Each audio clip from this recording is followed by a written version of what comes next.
కాని ఏలును సింహపు గోనులు కాపాడినది నీవే కదా. జల ప్రళయములో నోవాను కాచిన బలవంతుడవు నీవే కదా.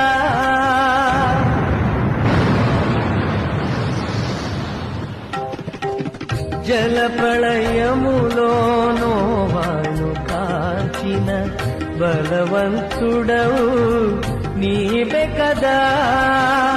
నీవే కదా, నీవే కదా, నీవే కదా.